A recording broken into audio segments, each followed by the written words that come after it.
नमस्कार, फिट रहे इंडिया की लेटेस्ट खबरों में आपका स्वागत है। आज की सेहत के खबर के पहले सेगमेंट में हम बात करेंगे कैसे ब्राउन फैट हमारे शरीर से चर्बी को खत्म कर सकता है। सेहत की खबर के दूसरे सेगमेंट में हम बात करेंगे कि ज्यादा VLDL किस तरह आपके शरीर को नुकसान पहुंचा रहा है। सेहत की खबर के तीसरे सेगमेंट में हम जानेंगे कि pizza, burger, chips, ultra processed food infertility कैसे बढ़ा रहा है। डॉक्टर्स इस पर गंभीर चेतावनी भी दे रहे हैं, इस पर बात करेंगे। तो चलिए शुरू करते हैं। मोटापा आज एक बड़ी स्वास्थ्य समस्या बन चुका है, लेकिन अब एक नई रिसर्च ने उम्मीद की किरण दिखाई है। इस रिसर्च में वैज्ञानिकों ने पाया कि हमारे शरीर में मौजूद ब्राउन फैट को एक्टिव करके नेचुरल तरीके से कैसे कैलोरीज बर्न की जा सकती हैं।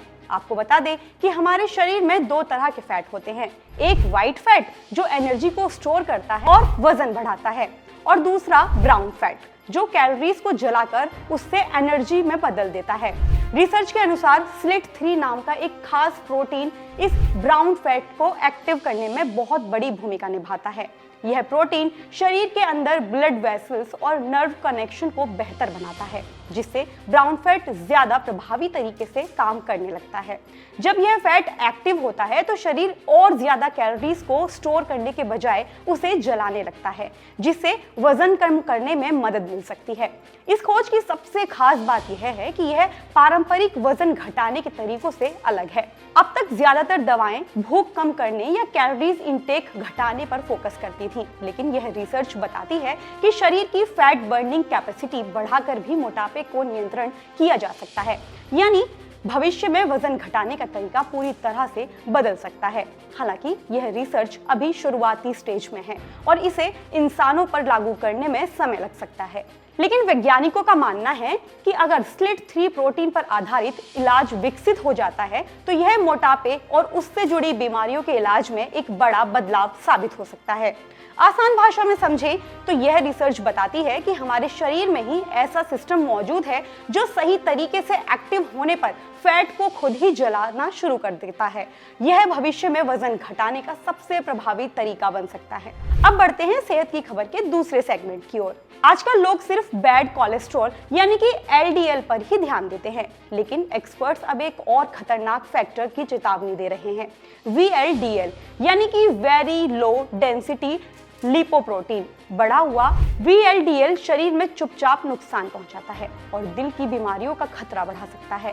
रिपोर्ट्स के अनुसार VLDL का काम शरीर में फैट को एक जगह से दूसरी जगह पहुंचाना होता है, लेकिन जब इसकी मात्रा ज्यादा हो जाती है तो यह धमनियों में प्लाक जमा करने लगता है, जिससे ब्लॉकेज, हाई ब्लड प्रेशर और हार्ट अटैक का खतरा बढ़ सकता है। सबसे बड़ी समस्या यह है कि हाई VLDL के कोई स्पष्ट लक्षण नहीं होते। इसे साइलेंट किलर इसलिए कहा जाता है क्योंकि यह धीरे धीरे शरीर को नुकसान पहुंचाता है और लोगों को पता भी नहीं चलता। कई बार इसका पता तब चलता है जब दिल से जुड़ी बीमारियां गंभीर होने लगती हैं। हालांकि कुछ संकेत ऐसे हो सकते हैं जो रिस्क बढ़ाने की ओर इशारा करते हैं, जैसे कि थकान, वजन बढ़ना, हाई ट्राइग्लिसराइड्स या फिर मेटाबॉलिक समस्याएं। लेकिन सही जानकारी के लिए ब्लड टेस्ट ही सबसे जरूरी तरीका है। एक्सपर्ट्स के अनुसार इसे कंट्रोल करने के लिए सबसे जरूरी है लाइफस्टाइल में बदलाव। डाइट में फाइबर से भरपूर चीजें, ओमेगा 3 फैटी एसिड्स और हेल्दी फूड्स शामिल करने से VLDL को कम करने में मदद मिलती है। इसके अलावा एक्सरसाइज, वजन कंट्रोल और जंक फूड से दूरी बनाए रखना भी जरूरी है। अगर समय रहते VLDL को कंट्रोल नहीं किया गया तो यह धीरे धीरे दिल की धमनियों को नुकसान पहुंचा सकता है और हार्ट अटैक का कारण बन सकता है। आइए इस पर डॉक्टर क्या कहते हैं जान लेते हैं। 1989 से पहले जब लोगों को हार्ट अटैक पड़ता था तो कोलेस्ट्रॉल की लोग बात नहीं करते थे, क्योंकि 86 में ही कुछ साइंटिस्ट ने ये खोजा कि भाई शायद ये जो प्लाक जिसको हम कहते हैं ना आर्टरी के अंदर ब्लॉक होता है, इसमें कुछ कोलेस्ट्रॉल पाया जाता है। तो इसकी वजह से एक नोबेल प्राइज का भी उसको साइंटिस्ट को नोबेल प्राइज मिला, राइट, कि भाई प्लाक में कोलेस्ट्रॉल होता है, ये कोलेस्ट्रॉल को अगर कम करेंगे किसी वस्तु से, किसी दवाई से, तो हमें हार्ट अटैक नहीं आएगा की दर में कमी आ जाएगी। उन्होंने ये क्लेम किया था जब उन्हें नोबेल प्राइज मिला कि दुनिया में से अब हार्ट अटैक का नामो निशान मिट जाएगा। ये मैं 1986 की बात बता रहा हूँ। हार्ट अटैक बढ़ गए, अब देख लीजिए आप। सो ऐसा नहीं था कि उनकी रिसर्च गलत थी, जो फ्रेमवर्क था वो गड़बड़ था। कोलेस्ट्रॉल पाया जाता है प्लाक में, ये सच है। इसका मतलब ये नहीं कि प्लाक कोलेस्ट्रॉल ने बनाया।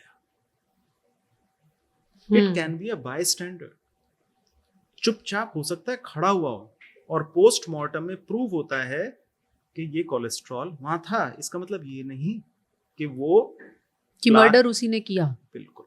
आग लगी थी, आग बुझाने वाला आया, आग बुझा दी, तो पुलिस वाले ने उसी आग बुझाने वाले को पकड़ लिया कह के कि आग तूने लगाई थी। तो क्या कोलेस्ट्रॉल आर्टरीज में आग बुझा रहा है? शायद। पर एक बात बताता हूँ आपको, क्लिनिकल ट्रायल्स जब होते थे पुराने टाइम में, तो बहुत सारी स्टडीज को दरी के नीचे छुपा दिया जाता था, क्योंकि सारी स्टडीज को पब्लिक को दिखाया जाए ऐसा प्रावधान नहीं था। अच्छा। तो एक्ट आया 2000 के बाद, जिसमें ये कहा गया कि कोई भी स्टडी होगी किसी भी चीज के लिए, किसी भी हाइपोथेसिस के लिए, उसको आपको पब्लिकली दिखाना पड़ेगा, जो भी उसके चाहे नतीजे पॉजिटिव है चाहे नेगेटिव है।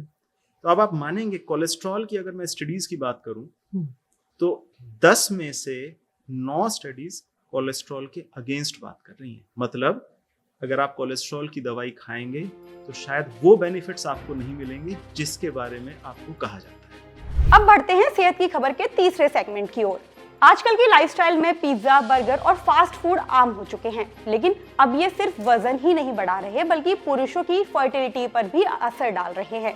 हाल ही में सामने आई है एक रिसर्च जिसमें बताया गया कि ज्यादा जंक फूड खाने वाले पुरुषों में स्पर्म काउंट और क्वालिटी तेजी से घट रही है। रिपोर्ट बताती है कि जो पुरुष रोजाना अल्ट्रा प्रोसेस्ड फूड जैसे कि पिज्जा, बर्गर, चिप्स और फ्राइज खाते हैं, उनका स्पर्म काउंट उन लोगों की तुलना में काफी कम पाया गया है जो हेल्दी डाइट लेते हैं। यह वेस्टर्न डाइट शरीर में कई तरह से नुकसान करती है, खासकर प्रजनन क्षमता पर। साइंटिस्ट के अनुसार जंक फूड में मौजूद ट्रांस फैट, हाई शुगर और प्रिजर्वेटिव्स शरीर को सूजन यानी कि इन्फ्लामेशन और ऑक्सीडेटिव स्ट्रेस बढ़ाते हैं। इसका सीधा असर टेस्टोस्टेरोन हार्मोन और स्पर्म बढ़ाने वाली कोशिकाओं पर पड़ता है, जिससे स्पर्म की संख्या और उनकी मूवमेंट दोनों प्रभावित होती हैं, जो पुरुषों की फर्टिलिटी को और नुकसान पहुंचाते हैं। एक और बड़ा कारण है मोटापा। जंक फूड ज्यादा कैलोरीज वाला होता है, जिससे वजन बढ़ता है और टेस्टोस्टेरोन लेवल गिरने लगते हैं। इससे न सिर्फ फर्टिलिटी कम होती है बल्कि इरेक्टाइल डिसफंक्शन जैसी समस्याएं भी सामने आ सकती हैं। विशेषज्ञों का कहना है कि अगर पुरुष भविष्य में पिता बनना चाहते हैं तो उन्हें अपनी डाइट पर ध्यान देना बेहद जरूरी है। फलों, सब्जियों, प्रोटीन और हेल्दी फैट से भरपूर आहार स्पर्म हेल्थ को बढ़ाने में मदद कर सकता है। आसान भाषा में कहें तो ज्यादा पिज्जा, बर्गर खाना सिर्फ मोटापा ही नहीं बढ़ाता बल्कि यह पुरुषों की फर्टिलिटी को भी नुकसान पहुंचाता है। सही डाइट अपनाना ही इससे बचने का सबसे अच्छा तरीका है। सेहत की खबर के सेगमेंट्स में आज सिर्फ इतना ही। बाकी खबरों से अपडेट रहने के लिए जुड़े रहिए हमारे साथ।